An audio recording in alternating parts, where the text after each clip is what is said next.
বিসমিল্লাহির রহমানির রহিম। আসসালাতু ওয়াসসালামু আলা সাইয়্যিদিল মুরসালিন ওয়া আলিহি আজমাইন। প্রিয় বন্ধুরা, আশা করি সবাই ভালো আছেন, সুস্থ আছেন, দেশে বিদেশে যারা যেখানে আছেন। আমি Mainul Kabir Khatune Jannat TV YouTube channel, Facebook page রামবেলের পক্ষ থেকে সকলকে জানাই শুভেচ্ছা, অভিনন্দন। সর্বপ্রথম আমি আমার সালাম কদম বসি পাক পাঞ্জাতনের পাক দরবারে এবং আমার মুর্শিদ হযরত মানিকচাঁদ শাহ মাদ্দাজিল্লাহুল আলিয়া তার পাক চরণে। প্রিয় বন্ধুরা, আমি বলতে চাই যে কোরআনের নামাজ আর ওমরের শরিয়াতের নামাজ দুইটা, আসুন ট্রাই করি দুইটা এক কিনা। কোরআনের নামাজ সম্পর্কে আগে বলি। কোরআনে সূরা বাকারার ৪৫ নম্বর আয়াত আল্লাহ বলছেন, ওয়াস্তাঈনু বিস-সাবরি ওয়াস-সালাহ ওয়া ইন্নাহা লাকাবীরাতুন ইল্লা আলাল খাশিন। ওয়াস্তাঈনু বিস-সাবরি ওয়াস-সালাহ, তোমরা আমার কাছে সাহায্য প্রার্থনা করো বিস-সাবরি ওয়াস-সালাহ, নামাজ এবং ধৈর্যের মাধ্যমে। আর এই সালাত শব্দের অর্থ নামাজ না, সালাত শব্দের অর্থ স্মরণ সংযোগ। স্মরণ সংযোগ তার মানে যেমন কাপ্তাই বিদ্যুৎ কেন্দ্র আর ঢাকায় জ্বলতেছে বাল্ব, কিসের সংযোগের মাধ্যমে? তারের সংযোগের মাধ্যমে। তাহলে কাপ্তায় যদি আল্লাহর সিংহাসন হয় আর আমি ঢাকা থাকি, তাহলে আমি কার মাধ্যমে আল্লাহকে পাবো? তাহলে আল্লাহর যে নৈকট্য লাভ করেছে, যে আল্লাহর কাছে যাওয়া আসা করে, তার মাধ্যম ধরে আমি আল্লাহকে পাবো, এটার নাম সালাত। সালাত শব্দের অর্থ স্মরণ সংযোগ, আল্লাহকে স্মরণ করা একজন একটা জিনিস দিয়ে সংযোগের মাধ্যমে। আর এই সংযোগের কথাই আল্লাহ সূরা লুকমানের ১৫ নম্বর আয়াতে বলেছেন, ইত্তাবি সাবিলা মান আনাবা ইলাইয়া, ওই সমস্ত মানুষের আনুগত্য করো যারা আমার নিকট ধাবিত। তার মানে আল্লাহ বলে দিলেন এই সালাত কিভাবে করবে, যারা আমার নিকট ধাবিত, যারা আমার কাছে যাওয়া আসা করে, তাদের দেখানো পথে চললে তোমরা আমাকে পাবে, এর নাম সালাত। তাই আল্লাহ বলছেন, ওয়াস্তাঈনু বিস-সাবরি ওয়াস-সালাহ, তোমরা ধৈর্য এবং সালাতের মাধ্যমে আমার কাছে সাহায্য প্রার্থনা করো। তারপরে বলছেন কি, ওয়া ইন্নাহা লাকাবীরাতুন, এটা অনেক বড় কাজ, ইল্লা আলাল খাশিন, একমাত্র বিনয়ীরা ছাড়া কেউ পারে না। তার মানে সালাত কায়েম করতে হলে, বা ৫ ওয়াক্ত সালাত না, সালাত শুধু আল্লাহকে স্মরণ সংযোগ সর্বক্ষণ, অথবা ৩ টাইম, ২ টাইম, ১ টাইম, যে যখন করে, এর কোনো নির্ধারিত সময়সীমা আল্লাহ বেঁধে দেন নাই। তাহলে এই সালাত করতে হলে যে আল্লাহকে পাইছে সেই লোকের দেখানো পথে আল্লাহকে বুঝতে হবে। এই সালাতের মাধ্যমে আল্লাহর কাছে সাহায্য প্রার্থনা করতে হবে। আর এটা অনেক বড় কাজ, এটা একমাত্র বিনয়ীরা ছাড়া পারে না। সূরা আরাফের ২০৫ নম্বর আয়াত আল্লাহ বলেন, উযকুর রাব্বাকা বিনাফসিকা তাদাররু ওয়া খিফা। উযকুর, তুমি স্মরণ করো, বিনাফসিকা, মনে মনে, তাদাররু, কেঁদে কেঁদে, ওয়াখিফা, আল্লাহর ভয়ে। তাহলে এখানে আল্লাহ বলছে তুমি আল্লাহকে ডাকো মনে মনে, কেঁদে কেঁদে, আল্লাহর ভয়ে। আচ্ছা, তাহলে এবার আসুন কোরআনের নামাজ কি। কোরআনের নামাজ অর্থ হলো, জোরে মাইকে আজান দেওয়া হলো, সব লোক উজু করে মসজিদে গিয়ে দাঁড়ালো, কার পিছনে? ইমামের পিছনে। কোথায়? সুদ, ঘুষ, হারাম, যে টাকা আল্লাহ খাইতে নিষেধ করছে সেই টাকায় বানানো মসজিদে দাঁড়ায় কি করলো? ইমাম সাহেব আল্লাহু আকবার মানে হাত বাঁধলো, তসবিহ তাহলিল করলো, সূরা ফাতিহা পড়লো। এই সূরা ফাতিহার পরে কি বললো? ইন্না আতাইনাকাল কাউসার। ইন্না মানে নিশ্চয়ই আমরা। নিশ্চয়ই আমরা কারা? নিশ্চয়ই আমরা হলো ইমাম সাহেব এবং মুক্তাদি সবাই মিলে আতাইনাকা আল কাউসার। আতাইনাকা, হে আল্লাহ তোমারে দান করেছি কাউসার। আল্লাহ বলছেন নবীকে যে আমরা তোমাকে কাউসার দান করেছি। আর মোল্লা কইতেছে আমি এবং আমার মুক্তাদিরা সবাই মিলে, হে আল্লাহ তোমারে কাউসার দান করেছি, নাউজুবিল্লাহ। তাহলে এখানে কি হইলো? শিরক হইল কিনা? অথচ সূরা ফাতিহার মধ্যে বললো কি, ইহদিনাস সিরাতাল মুস্তাকিম, আমাদের সরল সঠিক পথ দেখাও। সিরাতাল লাযিনা আনআমতা আলাইহিম, তাদের মতো পথ যাদেরকে তুমি নবুয়ত দিয়েছো, রিসালাত দিয়েছো। ওইখানে বললো এই কথা, নবী রাসূলের পথ দেখাও। আবার আল্লাহরে কইতাছে ইন্না আতাইনাকাল কাউসার, হে আল্লাহ তুমি মনে রাখো তোমার কাউসার আমরা দান করেছি। কারা? আমি, ইমাম এবং আমার মুক্তাদিরা সবাই মিলে কাউসার দান করেছি, নাউজুবিল্লাহ। আবার বলতেছে কুল, আল্লাহরে কইতাছে কুল হুয়াল্লাহু আহাদ, হে আল্লাহ তুমি বলো আল্লাহ একক। আল্লাহ বলতেছে নবী রে, যে নবী আপনি আপনার উম্মতদেরকে বলুন আমি আল্লাহ একক, প্রতিটা মানুষের সাথে আমি মিশে আছি, তাই একজন মানুষের চেহারা একজনের সাথে মিল নাই। এর জন্য একক বীরে আল্লাহ, প্রতিটা মানুষের চেহারার সাথে আল্লাহর চেহারার মিল। তাই একটা মানুষ পৃথিবীতে আর ১ কোটি কোটি মানুষের মধ্যে ঘুরবেন, আমি মাইনুল কবি দ্বিতীয়বার পাইবেন না। এটাই আল্লাহ কেরামতি, এইটাই আল্লাহ, লা শারিক আল্লাহ। তার মানে দুইজন মানুষের চেহারা যদি সেম হয়ে যায়, মানে বডি মডি সব জায়গায় যদি সেম টু সেম হয়, তাহলে কি হইলো? আল্লাহর কারিগরি কি হইলো? নিম্নমানের হয়ে গেল, আল্লাহ শিরক হয়ে গেল, আল্লাহ শরীক হয়ে গেল। তাই আল্লাহ বলছে কুল হুয়াল্লাহু আহাদ, হে নবী আপনি বলুন আমি আল্লাহ একক। তাই সারা দুনিয়ার মানুষ একজনের চেহারার সাথে আরেকজনের চেহারার মিল নাই, যদি মিল হয় দুই আল্লাহ হয়ে গেল। আর মোল্লা কইতাছে মুক্তাদির সামনে দাঁড়ায় কুল হুয়াল্লাহু আহাদ, হে আল্লাহ তুমি বলো আল্লাহ একক। তা আল্লাহ বলছে নবীকে বলতে, আর মোল্লা বলতেছে আল্লাহকে বলতে। নাউজুবিল্লাহ, এখানে শিরক হলো। তাই বলি যে নামাজ হলো শিরকের ফ্যাক্টরি। কেন?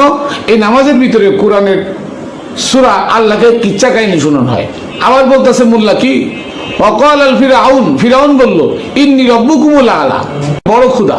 ফিরাউন বলল আমি বড় খুদা। এই কথা মোল্লা আবার মসজিদে বলতেছে ইমাম হয়ে মুক্তাদির সামনে, কি আল্লাহরে শুনাইতেছে। ফিরাউন কইছে আমি বড় খুদা।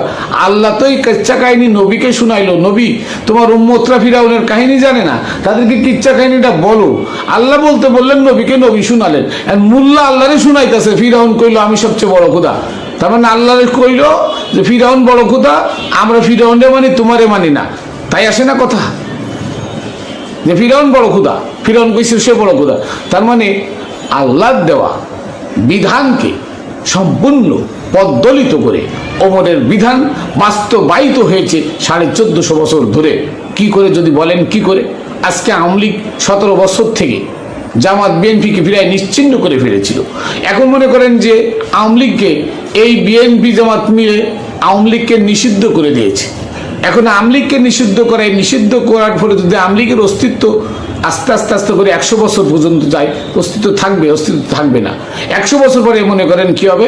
100 বছর পরে যারা প্রজন্ম যারা আসবে, আওয়ামী লীগ যেটা দল ছিল, শেখ মুজিব যে একটা দেশ স্বাধীন করেছেন তার নেতৃত্বে, এইটা কিন্তু আর কেউ জানবে না। এটা যদি 500 বছর পরে হয়, তাহলে 500 বছর পরের প্রজন্মরা জানবে না শেখ হাসিনা কি করেছে, শেখ মুজিব কি করেছিল, জিয়াউর রহমান কি করেছিল, এরশাদ কি করেছিল, এই গোলাম আজম রাজাকাররা কি করেছিল। এটা তো কেউ জানবে না, জানার কথাও না। ঠিক এমনই আমার নবীর অফাতকালীন সময়ে আমার নবীর অবাধ্য হয়ে এই আবু বকর ওমর ওসমান তারা মাওলা আলীর কাছ থেকে মাওলা ইয়াদ কেড়ে নিল, যেটার কথা কোরআনের সূরা মায়দা 67 নম্বর আয়াতে বলা হয়েছে আন্না আলিয়ান মাওলাউল মুমিনিন, আলী হচ্ছে মুমিনদের অভিভাবক। এই কথাটা ওসমান যখন কোরআন লিখেছেন তখন এই কথাটা উঠাই দিলে, অথচ এটা তাফসিরে দুররে মনসুরের মিশরের কায়রোতে সাফাতে স্পষ্ট আছে। ইয়া ইয়া রাসূল বাল্লিগ মা উনজিলা ইলাইকা মির রাব্বিক, হে রাসূল আপনি প্রচার করুন আপনার রবের পক্ষ থেকে যা প্রচার করতে বলা হয়েছে। তাহলে কি আন্না আলিয়ান মাওলাউল মুমিনিন, আলী ছিল মুমিনদের অভিভাবক। অথচ এটাকে কি করছে? এইটাকে ওমর উসমান আবু বকর বাদ দিয়ে নিজেরা খলিফা সাইজে কোরআন থেকে 430টা আয়াত বাদ দেওয়া হয়েছে, আংশিক অনেক আয়াত বাদ দেওয়া হয়েছে। উসমান ওমরের খিলাফতকে বাস্তবায়ন করার জন্য এই কোরআনের ভিতরে 260টা আয়াতের ভিতরে নিজের মত ঢুকাই দিছে, যেগুলো আমি দেখাই দেবো চোখে আঙ্গুল দিয়ে, এগুলো উসমানের ঢুকানো। তাহলে এভাবে নামাজটা প্রতিষ্ঠা হয়েছে, রোজা প্রতিষ্ঠা, হজ প্রতিষ্ঠা হয়েছে ওমরের শরিয়াতে। ওমর করে গেছে 12 বছর, উসমান এসে করলো ঠিক সেম কাহিনী ওমরের মতো করে আজকে আমাদের কাছে দিয়ে গেছে সম্পূর্ণ কোরআন বিরোধী ইবাদত। সূরা কাফের 21 নম্বর আয়াত খুলে দেখেন, ওখানে আল্লাহর ওলিদের কবরকে গম্বুজওয়ালা মসজিদ বানাতে বলেছেন আল্লাহ। সূরা তওবার 107 108 নম্বর আয়াত খুলে দেখেন, এই মসজিদ আল্লাহ ভেঙে দিতে বলেছেন। তাহলে আজকে যে মসজিদে আল্লাহকে ডাকতে সবাই উজু করে না ব্যাক করে, মানে হুর গেলমান বেহেশতের লোভে চলে যান, এটা হলো ওমরের শরিয়ত। কোরআনের শরিয়ত হলো কোরআন যা বলছে তা মানা, যা নিষেধ করেছে ওটা পরিত্যাগ করার নাম কোরআনের শরিয়ত। অর্থাৎ কোরআনের সালাত রুকু সিজদা ছাড়া নির্জনে নিভৃতে মনে মনে আল্লাহর ভয়ে কেঁদে কেঁদে আল্লাহকে ডাকার নাম কোরআনের শরিয়ত। এটা অনেক কঠিন কাজ। ওয়াস্তাইনু, আল্লাহ বলছে আমার কাছে সাহায্য চাও। নামাজের মধ্যে আল্লাহর কাছে সাহায্য চাইতে বলছে, আর মোল্লা আল্লাহরে কিচ্ছা শোনাইতেছে, মোল্লা আল্লাহরে হুকুম করতেছে।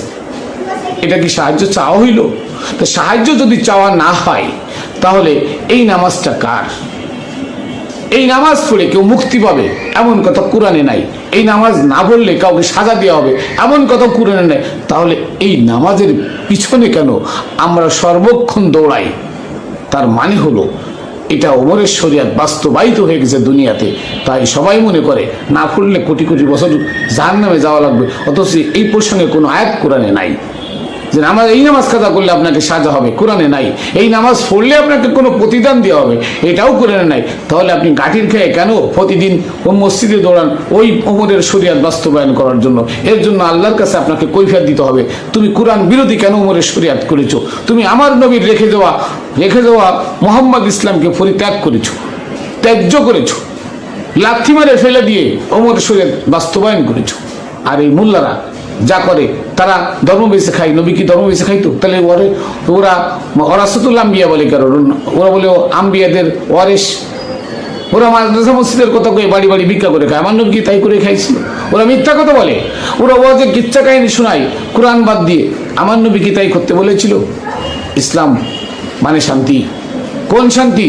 যদি আপনি কোরআনের এই বিধানকে পরিপূর্ণ মানেন। কোরআনের বিধান মানতে হলে সৎ মানুষের কাছে যেতে হবে, সত্যবাদীর কাছে যেতে হবে, সালিহিন সাদিকিনের কাছে যেতে হবে। তাহলে আপনি কি পাবেন? ওয়াইন্নাহা লাকাবীরাতুন, কি বলছে? ওয়াইন্নাহা লাকাবীরাতুন ইল্লা আলাল খাশিন। এই আল্লাহর কাছে চাওয়া ধৈর্য এবং সালাতের মাধ্যমে অনেক কঠিন কাজ, আর এটা করতে গেলে একমাত্র বিনয়ীরা ছাড়া কেউ পারে না। তো যাই হোক, আমি আমার কথা এখানে শেষ করছি। ভুল ত্রুটি মার্জনীয়।